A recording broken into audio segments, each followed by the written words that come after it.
Bonjour à toutes et bonjour à tous. Alors là, clairement, je vais pas être populaire avec cette vidéo. Je vais me faire détester. Et j'assume. Alors je sais parce que j'ai un petit peu déjà testé la formule là dans ma vidéo sur les proies idéales des pervers narcissiques. Et effectivement, comme les informations que je vous apportais dans cette vidéo n'avaient absolument rien à voir avec ce que vous avez l'habitude de voir sur les chaînes YouTube ou autres, j'ai eu un ou deux commentaires quand même qui montraient une certaine résistance. Voire même j'ai senti en filigrane le petit mais elle raconte n'importe quoi. Bon, comme j'aime bien les défis, moi j'ai décidé d'être encore plus audacieuse dans cette vidéo-là. Et je vais aller encore plus loin dans le rebrousse-poil. Je m'en excuse d'avance. Je vais vous choquer encore plus. Parce que non, tout ce que vous croyez des vérités sur les pervers narcissiques, je suis désolée, ça ne l'est pas forcément. Hein. Si votre seule source d'information, ce sont les chaînes YouTube en français, alors c'est pas forcément fiable. Pas à 100% en tout cas. Donc, mais pourquoi est-ce qu'il y a autant d'idées fausses qui circulent sur les pervers narcissiques? Tout simplement parce que vous regardez beaucoup de vidéos sur les pervers narcissiques, donc parfois depuis très longtemps, et tout simplement parce que les victimes pervers narcissiques, elles ont cette obsession à comprendre ce qui s'est passé. Hein. Et rassurez-vous, c'est complètement normal, et je dirais même c'est complètement sain. Parce qu'en fait, votre cerveau, donc il a été reprogrammé mentalement, hein, tout simplement, et donc il est en train de lutter toutes ces petites forces là, pour comprendre et pour remettre toutes les cases au bon endroit, tout simplement. Hein. C'est sain, et c'est ce qui va vous aider à guérir. Donc allez-y, de toute façon, quand ce sera le bon moment, vous aurez même plus envie et vous arrêterez de vous-même. Hein. Donc c'est vrai qu'il y a beaucoup de chaînes YouTube sur les pervers narcissiques, hein, et ça c'est vraiment très bien parce qu'il y a un vrai besoin, déjà pour aider les victimes, donc soit pour les aider à comprendre, soit pour leur apporter du réconfort. Et ça c'est aussi très important d'aider les victimes, donc à se sentir un petit peu moins seules et isolées. Hein. Mais aussi pour faire comprendre effectivement au plus grand nombre ce que c'est que la perversion narcissique, évidemment.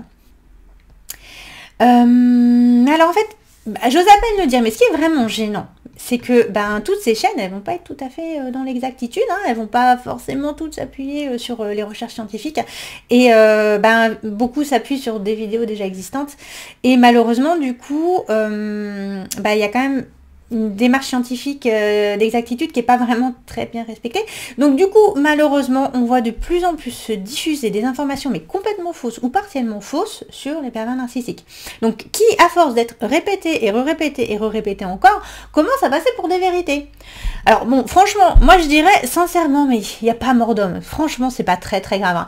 Si ces vidéos, elles vont apporter du réconfort aux victimes, si elles les aident sur le chemin de la guérison, c'est ça qui est important. L'exactitude scientifique, tant pis, franchement. Mais à un moment, on peut aussi prendre le parti inverse et stopper un petit peu, au moins un petit peu essayer cette diffusion d'informations un petit peu fausses. Hein. Et puisque le fait de comprendre, justement, et de redonner du sens, de recoller à la réalité en quelque sorte, puisque c'est une étape importante de la déprogrammation mentale et de la sortie d'emprise, un petit peu de rigueur scientifique, pourquoi pas, quoi. Donc je voulais quand même revenir sur ce point très précis dont j'ai parlé dans ma vidéo sur les proies idéales des pervers narcissiques. Donc c'est l'idée, mais totalement saugrenue, que les victimes de pervers narcissiques seraient spécifiquement choisies parce qu'elles sont surdouées, empathes et ou hypersensibles, quoi. En général c'est les trois, comme ça, voilà.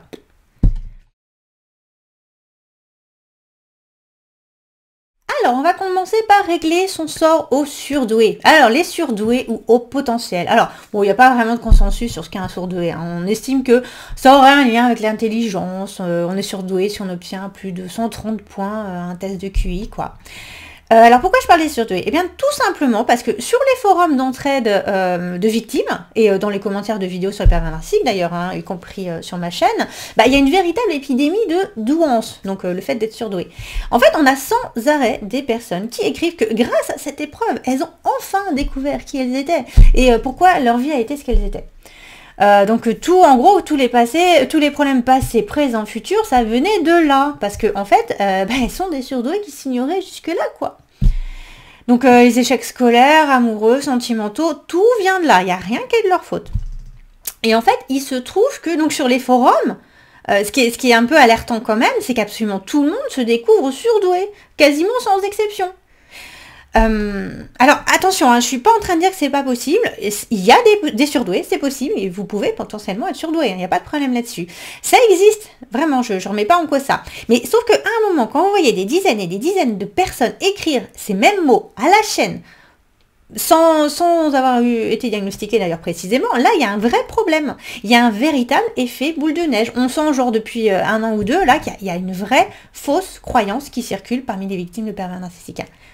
Alors que je tiens à prendre en compte les faits, c'est que les surdoués, c'est à peine plus de 2% de la population. Hein. Donc effectivement, ce sont des personnes d'autant plus spéciales qu'il y en a peu, quand même, hein, relativement. Et surtout, on peut déterminer si on est ou non surdoué grâce à des tests psychologiques très précis, donc qui arrivent en complément de tests de QI, mais qui doivent être conduits dans tous les cas par des spécialistes, donc des psychologues formés et spécialisés sur la question. Et quand je vois, bon, je veux pas être médisante, mais quand je vois un petit peu des charlatans en ligne, bon, je suis désolée, il n'y a pas d'autres mots, hein, mais ils vont vous proposer de déterminer si vous êtes surdoué en répondant à des questions ouvertes. Mais je suis désolée, mais des questions ouvertes, vous le savez bien, on peut faire dire n'importe quoi, on peut faire dire tout et son contraire à des questions ouvertes. Mais c'est vraiment le pire moyen pour tester qui que ce soit, quoi que ce soit, c'est pas scientifique du tout. C'est la porte ouverte aux projections. Il n'y a absolument aucune rigueur scientifique dans ce diagnostic, en fait dans ce procédé de diagnostic. La seule rigueur scientifique là-dedans, moi j'ai envie de dire, c'est les 50 balles que vous aurez payé pour ça, quoi. Mais tant qu'à dépenser des sous, je veux dire, autant rajoutez juste 20-30 € et allez voir un psy vraiment spécialisé sur le sujet, qui pourra faire un diagnostic un petit peu plus précis. Bon, et encore, je ne sais pas si c'est super fiable, hein, mais bon. Hein. Mais alors, pourquoi il y a autant de victimes de pervers narcissiques qui se pensent être surdouées? C'est très simple, c'est qu'en fait, la chaîne la plus ancienne sur les pervers narcissiques, donc une psy à la maison, elle parle de pervers narcissiques, mais elle parle aussi beaucoup de surdoués. Du coup, je sais pas pourquoi, mais les gens, ils ont commencé à faire l'amalgame, en fait, à croire que les deux étaient liés. Alors que pas du tout, hein. Je suis désolée, mais il n'y a strictement aucun lien sur ces deux sujets. Alors du coup, je sais pas si cette chaîne fait un lien ou pas là-dessus. Sincèrement, j'en ai aucune idée. J'ai pas cette impression. Je vois pas pourquoi. Enfin, il y a vraiment aucun lien.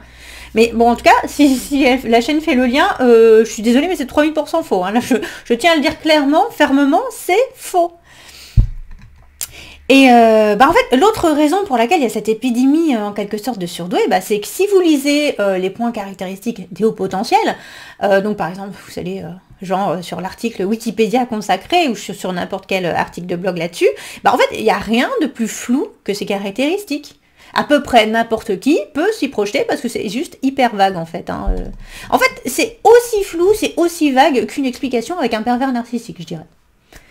Mais alors moi, ce qui m'a vraiment laissé plus dubitative dans l'histoire, c'est la pensée en arborescence en fait. Mais c'est quoi ce truc? En fait, qu'est-ce que ça peut bien vouloir dire? Enfin, on nous dit, bon, c'est une pensée foisonnante, donc ça part dans toutes les directions, waouh.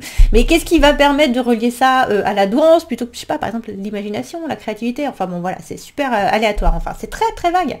D'ailleurs, c'est un champ de recherche précis, hein, un champ de recherche scientifique récent, hein. Et là encore, je remets pas en cause que ça puisse exister ou tout ça. Voilà, moi je remets pas du tout en cause ça. Il y a bien des surdoués, enfin visiblement il y a des surdoués.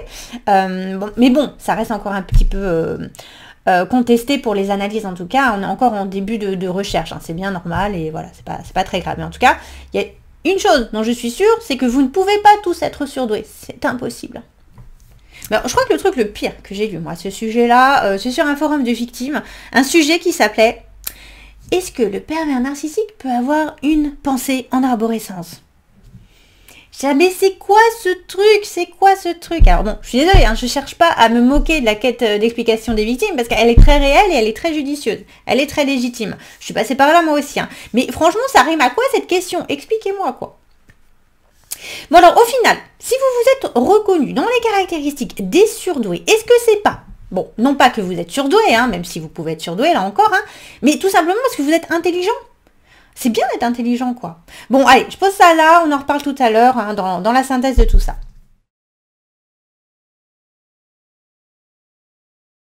Alors, exactement comme pour la douance, on a une épidémie d'hypersensibilité chez les victimes de pervers narcissiques. Alors que l'hypersensibilité, ça existe, hein, et puis c'est pareil, ça touche genre 2 à 5% de la population.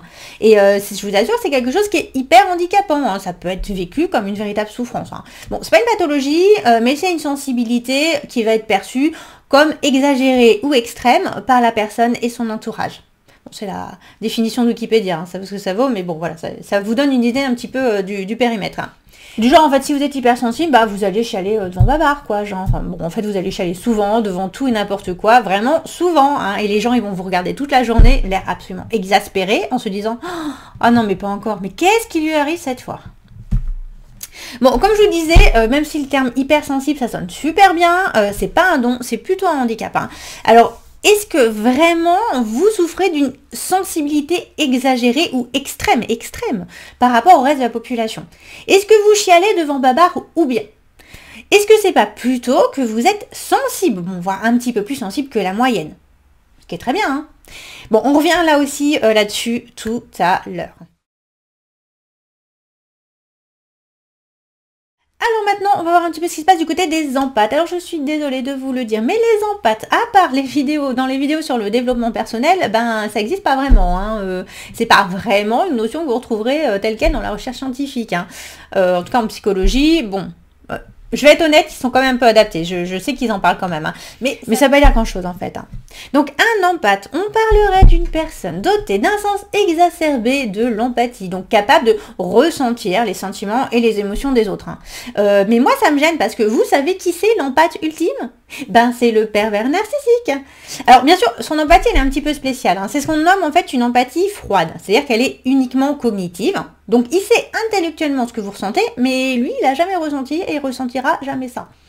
Donc en fait, reconnaître une émotion chez quelqu'un d'autre, bah, ça n'implique en aucun cas de savoir la ressentir soi-même, hein, ou même d'être capable d'être touché émotionnellement par elle, hein. En fait, c'est une compétence qu'on peut avoir ou pas, mais c'est pas une partie indissociable de la notion d'empathie, hein. Donc en fait, la notion d'empathie, elle va être biaisée dès le départ, donc elle tient pas la route, même si elle est totalement séduisante, hein, je veux bien le croire. En fait, on se croirait presque dans un film d'Heroic Fantasy, là, avec la jeune héroïne pure et innocente qui ressent les appels de la terre et des petits animaux, là. Enfin, franchement, moi je trouve ça hyper mignon, hein. Moi j'aimerais bien être une empathe comme ça, comme on voit dans les vidéos YouTube là, mais ça n'existe pas vraiment, ça fait un peu comme les télépathes, les télékinésistes. Alors on peut être effectivement plus sensible que la moyenne, évidemment, mais cette d'empathie magique, entre guillemets, que vous imaginez, bah, elle n'existe pas vraiment. Et alors l'autre point, c'est que justement l'empathie, bah, cette compétence à ressentir, à interpréter les sentiments et les émotions des autres, bah, c'est une chose que les survivants à une relation avec un pervers narcissique, ils vont perdre en grande partie. Ça a été très bien démontré par la recherche scientifique, hein. Et en fait, quand on revient de l'enfer, bah, on devient beaucoup moins sensible malheureusement à la souffrance des autres.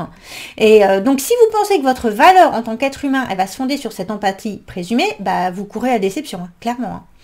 Mais bon, je vous rassure, non, effectivement, votre valeur en tant qu'être humain, elle est certainement pas liée à cette notion d'empathie. Alors au final, moi je veux pas dénier aux victimes les caractéristiques qu'elles se reconnaissent au travers des points qu'on a abordés là. Comme je vous disais tout à l'heure, franchement, mais vous pensez ce que vous voulez, il n'y a pas mort d'homme, hein. Si c'est important pour vous et votre reconstruction, alors ok, moi je vois pas de problème avec ça. Mais par contre, moi, j'aimerais bien vous proposer quand même, hein, si vous me le permettez, de nouveaux termes. Et je vais vous expliquer ensuite pourquoi ça me semble important quand même de sortir de tout ça. Même si c'est pas dans l'immédiat, voilà, même si ça n'arrive pas tout de suite, c'est pas très grave, hein. Alors, d'abord, quand vous allez vous définir en fait comme surdoué, est-ce que vous pensez pas que vous êtes plutôt intelligent? Est-ce que ça pourrait pas être ça plutôt?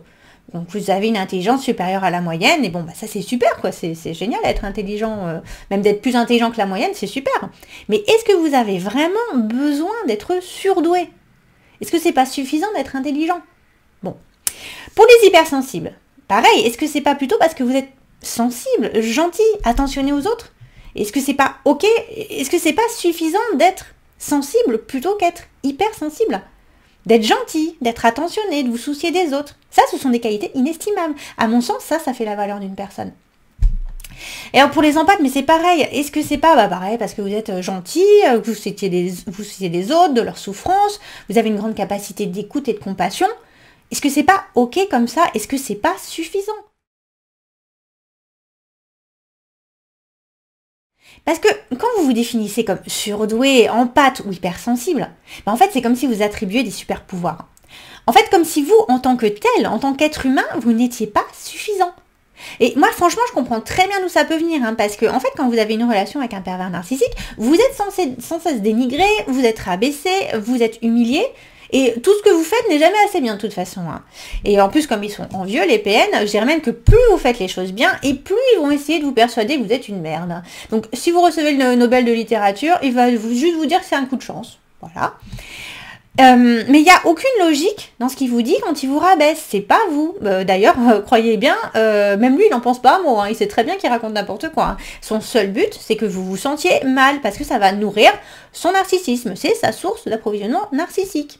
C'est un besoin qui est vital en lui. Et en fait, il vous a enlevé votre valeur. Donc, ce sera quand même une grosse étape de votre chemin de guérison, de vous la réapproprier, cette valeur. Hein. Et se voir comme différent des autres, donc supérieur aux autres, parce que, par votre différence, donc, hein, parce que ça, franchement, on le ressent très fortement dans les commentaires en filigrane, hein, qu'il y a un petit côté d'être supérieur, par la différence. Donc, ça vous rend un petit peu, en quelque sorte, quelque chose que le pervers narcissique, il vous a volé. Donc, votre validation en tant que personne, parce qu'il vous a invalidé en tant que personne. Donc, vous êtes, ça va vous montrer que vous êtes digne d'intérêt, digne d'attention et que vous possédez de la valeur. Alors, je vous assure d'une chose, ça je vous le dis très clairement, très fermement, vous n'avez pas besoin d'être différent, vous n'avez pas besoin d'être spécial, vous n'avez pas besoin d'avoir des super pouvoirs pour être aimé. Vous êtes infiniment aimable, il n'y a pas de souci. Votre estime de vous est ok, elle a été enlevée, elle vous a été enlevée par le pervers narcissique. Mais vous allez la retrouver et vous allez la reconstruire. Soyez juste fiers d'être intelligent, gentil, sensible, plein de compassion. Franchement, mais vous n'avez pas besoin d'être surdoué, empathe, hypersensible ou télépathe ou télékinésiste ou je ne sais quoi encore. Être vous-même, c'est suffisant, c'est parfait. Vous êtes l'être humain merveilleux, doté d'une grande valeur que vous êtes. Vous devez vous en souvenir. Ça doit vous revenir en tête à nouveau. Vous le saviez avant et vous le saurez à nouveau, vous en serez à nouveau convaincu quand vous aurez avancé sur le chemin de la guérison. Donc je tiens à vous le redire quand même. Vous allez reconstruire des relations humaines saines et épanouissantes et vous retrouverez l'amour que vous méritez. Même si ça vous paraît très loin pour l'instant et même si ça vous paraît absolument impossible.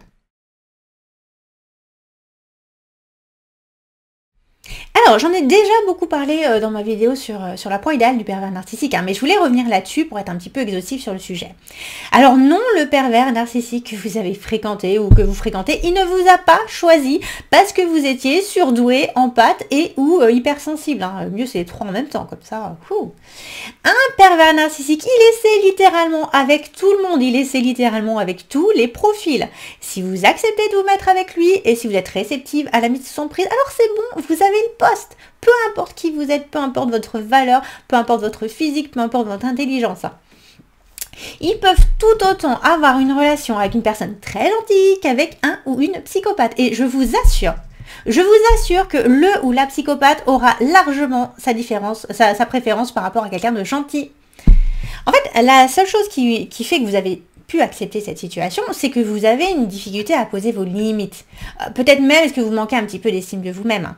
Mais ces deux points, c'est souvent des choses qui vont se décider dans la petite enfance, hein, par rapport à nos parents évidemment, hein, mais sur lesquelles on peut tout à fait travailler pour qu'elle n'ait plus d'impact dans notre vie. Mais il n'y a absolument aucune corrélation avec votre intelligence, votre gentillesse ou votre sensibilité. Quand un pervers narcissique se met en couple avec un ou une autre pervers narcissique, ce qui arrive aussi pas mal, hein, je suis désolée, mais il n'y a aucune gentillesse, il n'y a aucune sensibilité qui traîne dans l'air. Hein.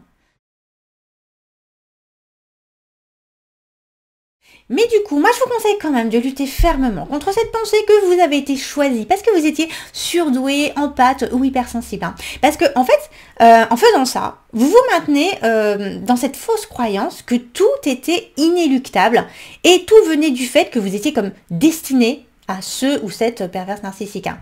Et c'est pas vrai, vous avez juste fait une mauvaise rencontre à une période où vous avez été réceptif ou réceptive. Hein. Ça n'a rien à voir avec le destin. Vous n'êtes pas un aimant à pervers narcissique. Ça n'existe pas les aimants à pervers narcissique. Enfin oui, alors ça c'est pas tout à fait vrai, hein, parce qu'il y a quand même, moi j'ai rencontré beaucoup dans ma pratique du coaching, hein, love coaching, mais bon du coup c'est pas des personnes que je vais pouvoir aider parce qu'elles ont cette problématique, mais c'est vrai qu'on a quand même des personnes qui ont grandi avec des parents ou un entourage pervers narcissique ou au moins très toxique, hein, et donc ils vont être très très réceptifs aux pervers narcissiques. Ils vont quelque part, ils vont rechercher ce genre de relation, tout simplement parce que bon, ils ont grandi dans un milieu où les valeurs étaient totalement inversées. Et ils ont longtemps pensé que c'était une norme et que c'était comme ça dans toutes les familles. Donc, ils vont avoir une certaine familiarité, en fait, voire une espèce d'attirance inconsciente pour ces comportements toxiques. Et ça va leur demander un gros effort et un gros travail pour qu'ils permutent un petit peu et qu'ils intègrent que ce que sont réellement des relations saines. Hein. Et c'est vrai qu'effectivement, ce genre de profil, il va pouvoir multiplier les relations toxiques, oui. Parce que tout simplement, il incarne la familiarité et la normalité à leurs yeux. Hein. Il y aura cette compulsion quand même inconsciente à rechercher, je veux dire, c'est le cas pour tout le monde. Hein. On a cette compulsion à rechercher des relations qui nous sont familières. Et alors là, malheureusement, ce sera des relations toxiques. Mais bon, si vous n'êtes pas dans ce cas de figure-là, hein, si vous venez d'un entourage à peu près normal, hein, donc non toxique, il n'y a aucune raison pour que l'histoire, elle se reproduise. Vous allez apprendre de vos erreurs et je pense que vous ne retomberez pas dedans. Hein. Il n'y a rien à voir avec le destin, la destinée dans cette relation. Vous n'êtes pas destiné à vous mettre en couple avec un ou une PN.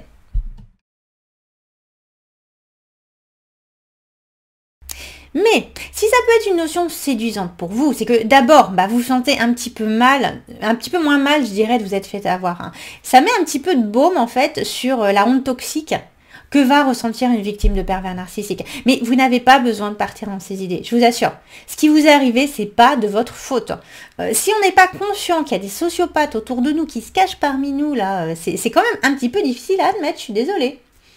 Et ensuite, il y a cette notion qui est vraiment très très très importante, hein, qui est assez peu discutée d'ailleurs sur les chaînes YouTube, mais qui est vraiment fondamentale.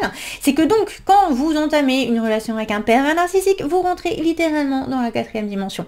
Donc vous allez subir une reprogrammation mentale, donc à base de manipulation et de lavage de cerveau, pour vous faire adhérer au monde fantasmagorique du pervers narcissique. Donc ce monde dans lequel c'est le roi et où tous ses besoins sont absolument impérieux et donc qui doivent être assouvis absolument sans contrepartie. En fait, vous êtes littéralement projeté dans une espèce de bulle et vous vivez avec votre bourreau dans un monde imaginaire, rien de moins. Donc un monde imaginaire qu'il a bâti et dont il a imposé les règles. Donc, quand vous tombez sous emprise, en fait, votre mode de pensée, il est totalement court-circuité pour vous faire accepter comme normal une situation qui ne l'est absolument pas. Parce qu'aucune personne saine d'esprit, ça je le dis souvent, mais jamais personne ne pourrait adhérer sciemment au monde fantasmagorique du pervers narcissique sans avoir préalablement subi une programmation mentale, hein, tout simplement. Hein. Et ils sont très forts pour ça. Hein. Ils se sont entraînés sur des dizaines, voire des centaines de personnes, donc ce sont des techniques qu'ils maîtrisent très très bien. Hein. Donc cette histoire de cette espèce de petit conte de fées là où il y a un ou une surdouée empathe ou hypersensible là qui vit une histoire d'amour prédestinée avec un pervers narcissique, elle n'existe absolument pas. Mais pas du tout. En fait, c'est comme si on pensait qu'un pervers narcissique, d'une part, et son ou sa surdouée hypersensible empathe sont différents des autres. Donc, ce sont des êtres à part, donc inéluctablement, ils sont destinés l'un à l'autre. Un peu comme dans les films, là, vous savez, avec les prophéties qui donnent un destin exceptionnel au héros et qui va être déjà décidé avant sa naissance. Hein. Et dans une relation avec un pervers narcissique, en fait, les victimes vont ressentir très fortement ce qu'on nomme la déréalisation. Donc, je cite Wikipédia, là encore, ça vaut ce que ça vaut. Hein. Donc, il s'agit d'une altération de la perception ou de l'expérience qui apparaît comme étrange, irréelle et extérieure. C'est ce qu'on appelle un syndrome dissociatif. Donc concrètement, en fait, la victime, elle appartient plus vraiment à notre monde. Son pervers narcissique et le monde fantasmagorique de son pervers narcissique sont devenus complètement son univers.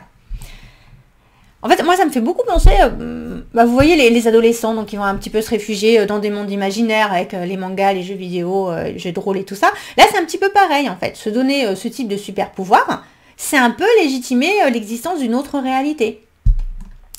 Donc, je dirais stop, hein. Vous devez sortir totalement et définitivement du monde fantasmagorique du pervers narcissique.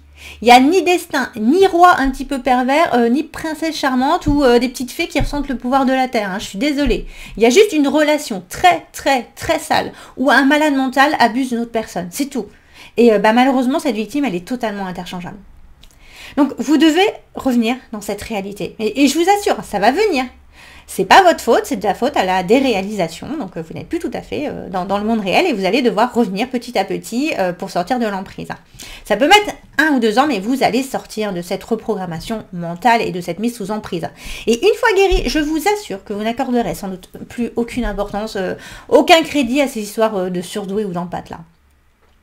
Voilà, j'espère que cette vidéo vous a plu. En tout cas, je sais qu'elle vous a choqué, ça c'est clair. Hein. Donc si vous êtes arrivé jusque-là, il y a deux solutions. Bah, soit vous me détestez parce que je vous ai quand même bien rudoyé dans cette vidéo, hein, soit vous avez eu un gros déclic et une grosse prise de conscience. Alors, je croise les doigts pour que ce soit la deuxième solution. Hein. Bon, si je vous ai froissé, franchement, veuillez me croire, je ne l'ai pas fait avec malveillance. Hein. J'ai un petit peu mis un coup de pied dans la fourmilière, mais bon, ça me paraissait un petit peu important quand même. Hein. Mais bon, franchement, il n'y a pas mort d'homme. Quoi qu'il arrive, il n'y a pas mort d'homme. Hein. Si vous pensez que vous êtes surdoué, hypersensible et tout, c'est pas grave, il n'y a pas mort d'homme. Mais je pense que quoi qu'il arrive, même si c'est pas aujourd'hui, vous allez de toute façon sortir de cette histoire de surdoué, d'hypersensible et en pâte. Hein. Donc autant... Voilà, je pose ça là, vous en faites vraiment ce que vous voulez. Hein. Prenez ce que vous avez à prendre à l'instant T. Si ça vous convient pas, bah, c'est ok pour moi. Hein. Moi, j'ai aucun problème avec ça. Mais alors, n'hésitez pas à me dire en commentaire, hein, que vous soyez d'accord ou pas, bien sûr, hein, ce que vous avez pensé de tout ça. Hein. On va pouvoir en discuter parce que, bon, après les informations, vient le débat, bien sûr. Hein. Donc, n'hésitez pas à mettre un petit pouce bleu et à vous abonner. Et je vous rappelle que si vous souhaitez faire comprendre à votre entourage que vous avez vécu vraiment au fond de vos tripes, ce qu'ils n'arrivent absolument pas à comprendre, vous avez jeté un petit coup d'œil sur mon livre « Accompagner une victime de pervers narcissique » et j'espère que ça va vous y aider. Donc, vous avez le lien dans la description ci-dessous. Hein. Alors, à bientôt!